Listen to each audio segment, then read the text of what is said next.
Hello there, I'm Amanda from Langmaster Learning System. In today's lesson, I want to share with you common inversion structures in daily conversation and how to use them correctly. Are you ready? Let's begin.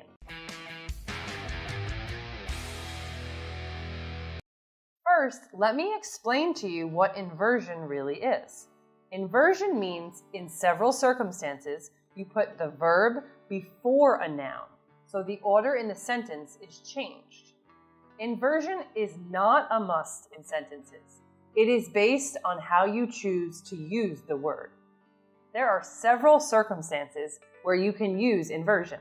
First, do you remember in the previous lesson relating to conjunctions, I mentioned this correlative conjunction, scarcely when? If you watched the lesson carefully, I believe you would find this structure special, more than the others. This is the first type of inversion I want to mention. We have this structure, scarcely plus auxiliary verb plus subject plus verb plus when plus subject plus verb.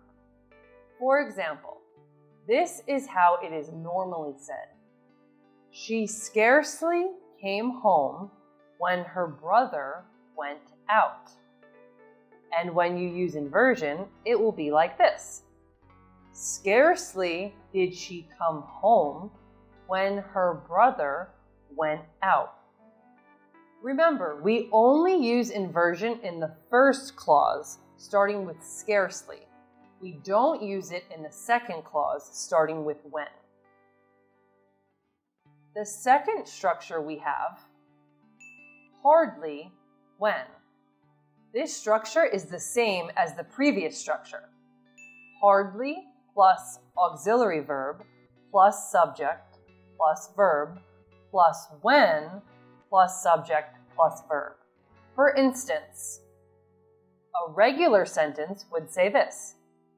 I had hardly gone to school when James came to my house. And here's an example with an inversion.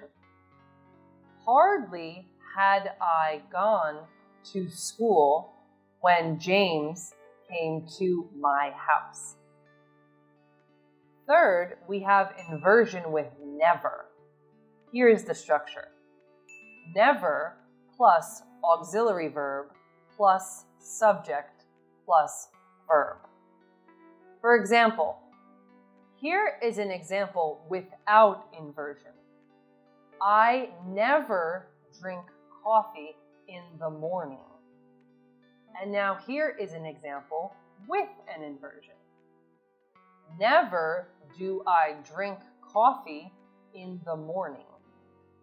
Let's have another example. This is a normal sentence without an inversion. He never goes to the bar after midnight. And here is an example with an inversion. Never does he go to the bar after midnight.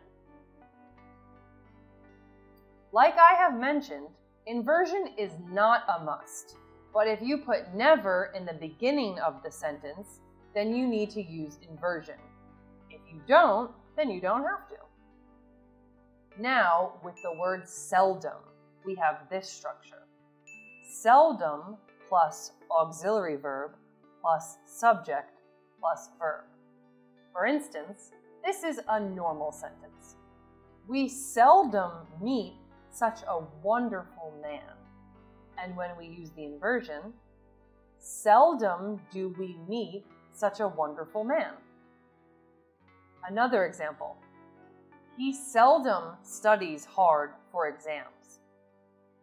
Seldom does he study hard for exams. Next, we have inversions with only. Only then, only later, only after, only when, only if. Noun, verbing, plus auxiliary, plus subject, plus verb. For example, you can earn more money only after working hard. Only after working hard can you earn more money. We also have inversion with so. Here is the structure.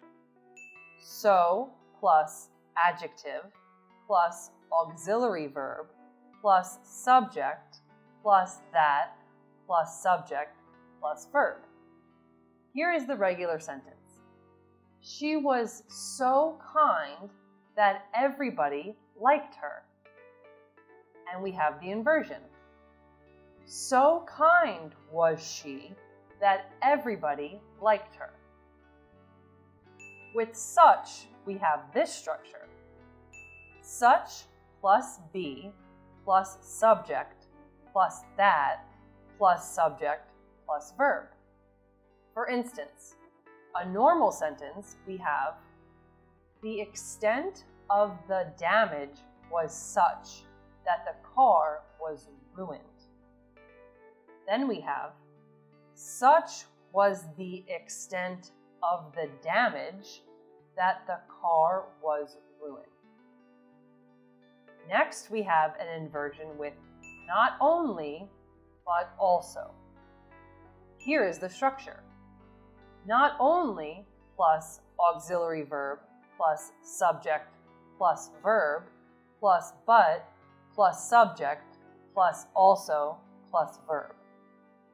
For instance, with the sentence, he is not only good at math, but he is also good at history. And here's the inversion.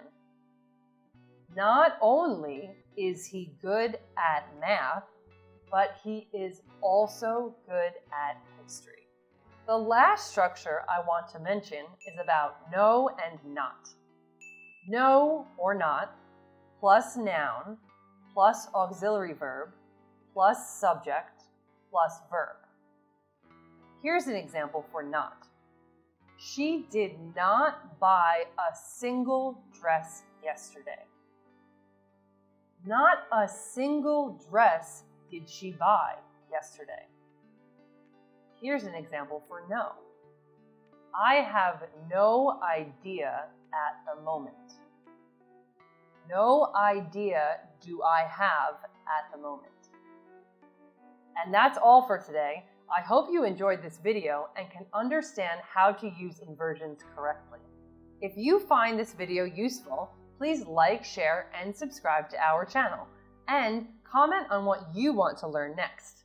See you next time.